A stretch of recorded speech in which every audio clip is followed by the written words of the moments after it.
All right, let's get rolling here. We're going to use Jordan's slideshow. Jordan is on track for an A. Why? Because he gets his work done as we work through the week. Yesterday's assignment was, what is the temperature of Los Angeles? It was actually, Jordan, supposed to be, what is the climate of Los Angeles?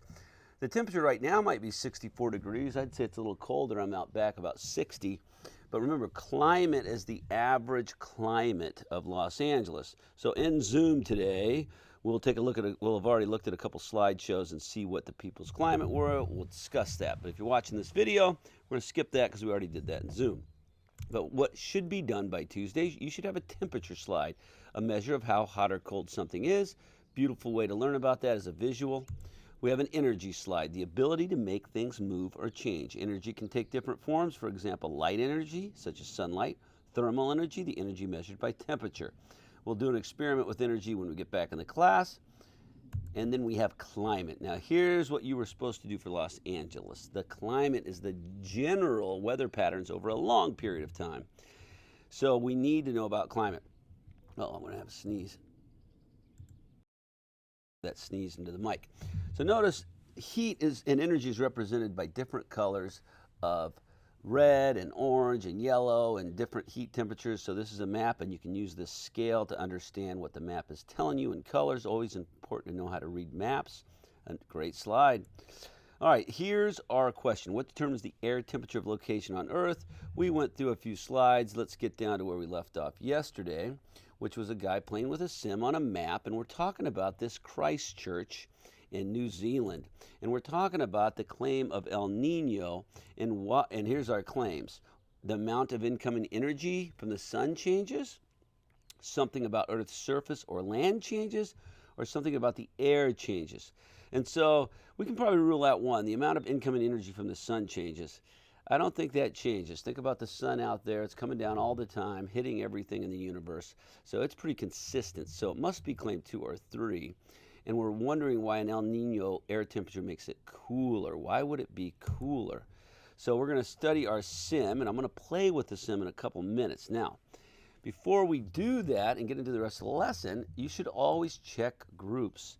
Because before you start reading through slides or reading a lesson or even reading an essay and a test, if possible, if you can see it, got to be careful. You don't want to go forward if it says you can't go back. But if you can see the questions, look at what the goal is for the lesson or the essay or the question or the story you're going to read. That way, as you're reading it, you already have it in the back of your mind. So our goal today, after we watch the lesson, you can go back and scrub this video. That means just scroll along, find the parts you need, or you can play with the sim like I'm going to do and get these answers. So what are we going to do for an A today? We're going to play with the sim or use the video lesson. And to get an A, you're going to create a top slide about this claim.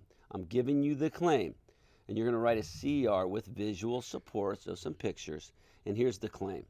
The sun heats the surfaces of the earth, which transfers energy to the air. Is that true or not? We don't know, but let's go see if that's true. I just put a little reminder of what a claim essay is. Here's the claim. You can copy this sentence. But then you need to give some examples in your own words from what you see on this video, what you see in the slides, what you find on the internet, and then that support this claim. So you're going to see things that maybe will support this claim. And then what do? You give a reason or an example from your own life, and then you write your conclusion. Now, what if you just want to be a B or a C? Create a top slide. Copy sun's heat transfer to Earth. Sun's heat transfer to Earth. Copy that. Paste it in Google. Do a search. Make a top slide. Don't have to write anything in your own words. Just doing some research and trying to learn from pictures. If you do that, you can have a B. Oh, yeah. All right, let's get back to our lesson. Now, paying attention, looking for evidence. We're not going to watch this guy. He is boring. Boring. Let's go. What determines the air temperature of Christchurch in New Zealand? Scroll down. We looked at all these things already. I think we come down to about here. So there's a sim that we could do, but it's also boring. Find a way to make the temperature increase. Find a way to make the temperature decrease. I'm going to show you that, but I'm going to give you the answer now. How do you make the temperature increase? You increase temperature by increasing, adding, making more energy. Now, why are we not doing this, Sim? Because we should remember this from our last time we did thermal. More energy, more temperature. Less energy, less temperature. I'm assuming you know that, so we don't need to do that activity. You probably observed that when you added energy to the land or the air, it made the air increase. Added energy, added temperature. So that we're just doing a quick overview. We do not need all that.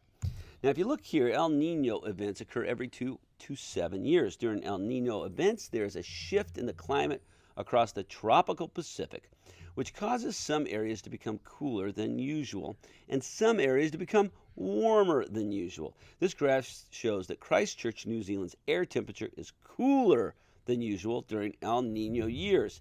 El Nino year, 11 degrees Celsius. Normal year, 12. When we read a chart, you want to see what the horizontal and vertical axes are. This is the x-axis or the y-axis, little math here. And then you always want to understand what the numbers represent. So charts are very important to know how to read. We're not doing that activity, but just giving you an overview. Now, do you think New Zealand's air has more energy or less energy during El Nino years? Let's do a quick little break in the chat. So think about what we just learned about. The more energy you have, the more temperature you have. The less energy you have, the less temperature. So El Nino, less temperature. So I want you to write in the chat right now with the release to Kraken. Does El Nino with lower temperatures have lower or higher energy? Wait a second, type it. Release the Kraken. Remember, these release the Krakens help your grade. They can go from a C to a B if you only do C level work. It cannot take you from a D to a C. If you're not doing any work in slides, you will get a D. But if you are doing some work in slides and you're here in class and you're participating, it could take you from a C to a B. So always make sure. That is right. Lower energy, lower temperatures. Good job. So we have learned that temperature is a measure of energy, so air with more energy will have a higher temperature than air with less energy. Christchurch, New Zealand's air temperature is cooler than usual during El Nino years, so the air has less energy. I think they want us to know. Everybody say it in your mind. Less energy, less temperature. But now, how does the air get energy? You'll notice this ties into our claim.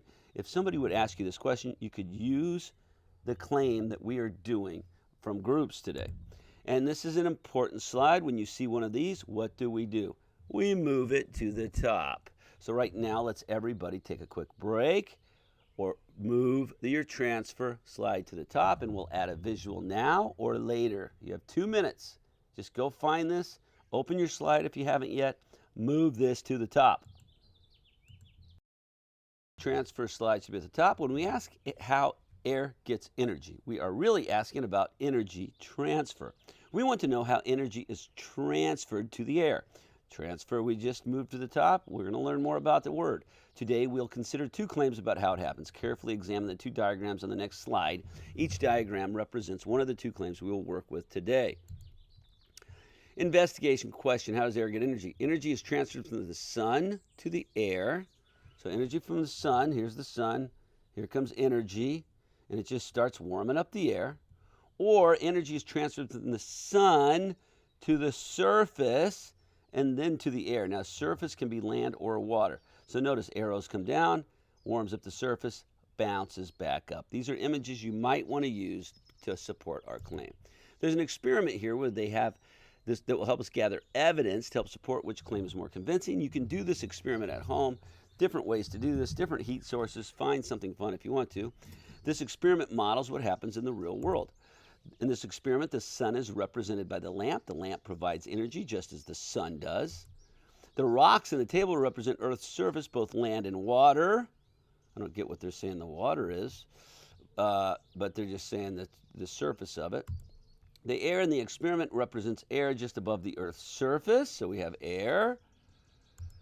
In the experiment, 2 cups are used to trap small amount of air in the 2 locations. Air with no surface underneath and air above some rocks. Interesting. The temperature will be measured in both places. So how does that not surface? If that's paper, that looks like a surface to me. The temperature is measured in both locations 2 times. First, the temperature is measured with the lamp off, then the measure is turned on. After 20 minutes, the temperature is measured again. We can try to determine how air gets energy by comparing the air temperature before and after the light is turned on in the 2 locations. Let's think about what we would see in the experiment if claim 1 were true. If claim 1 were true, would you expect the air temperature where there is no surface underneath to be higher, lower, or the same as the air above the rocks? Why? Well, because this heat's going to come down. If it's heating the air here, it's going to heat the air here. Notice no surface to capture heat. If this captures heat and sends it back, at this temperature will be warmer. Now, we're not going to spend that much time on this because we're going to do the sim, which is a little more interesting. But notice surface, sun hits the surface, air comes back up. You can use these pictures or internet pictures to support your claim. Now, if you come to this chart, you can look at all this on your own if you want, but basically it shows that the cup 2, no surface, barely rises at all. Cup 1 with a surface, look at this, way higher, changes 30, 52. Little bit of radiation from the sun is in the air, so it did warm up a little bit. Look at the difference. So obviously the surface had something to do with it. Well, now let's dive in to the fun stuff because I want you guys to know how to use the sim. And then in the sim, we can play with that and you guys can see and prove and have evidence to support your claims. Now, the sim's kind of fun, actually, so let's go take a look at it. Now, let's get to the good stuff. Here's the sim. I highly recommend playing with this sim because that's how you're going to learn, and it's more fun, and you can use examples, and you can take your own screenshots. But if not, remember, you can just follow along with this video, pause it where you need it, get screenshots where you want. Notice what happens if, here's the sun. I'm going to turn it off. Not much energy at all. Sun on, energy's back in action.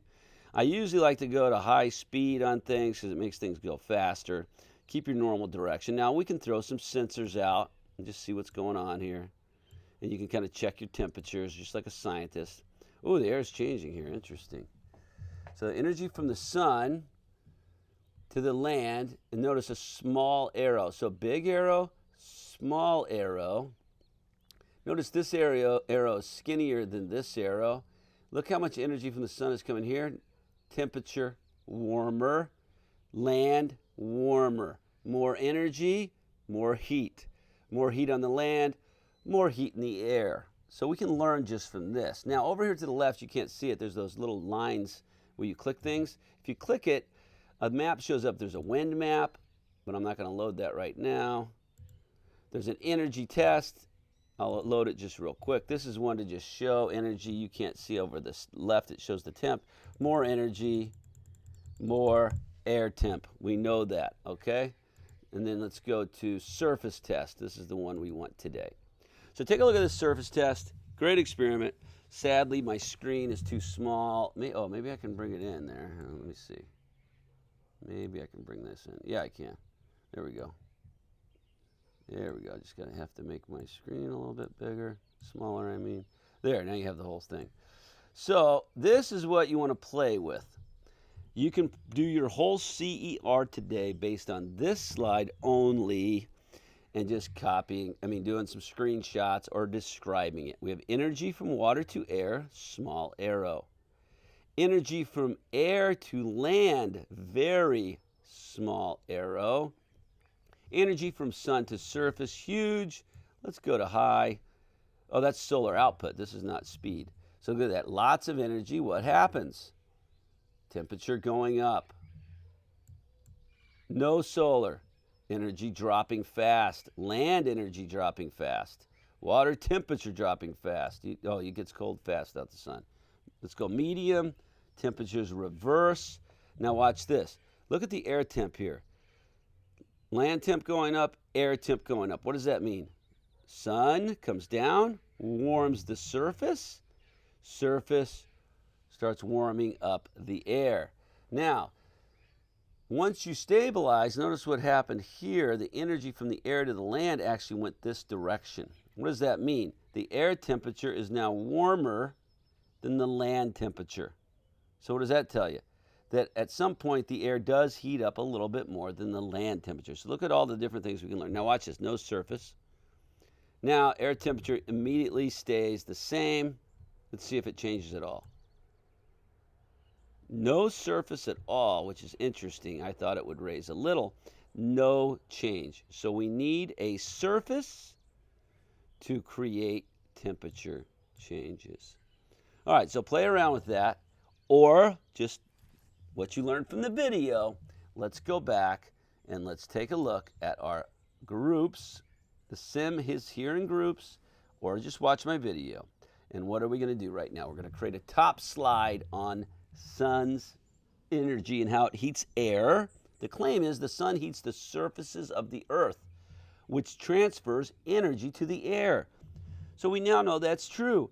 Cite examples from the sim, explain what's happening, include a couple pictures, restate your claim, and you have an A.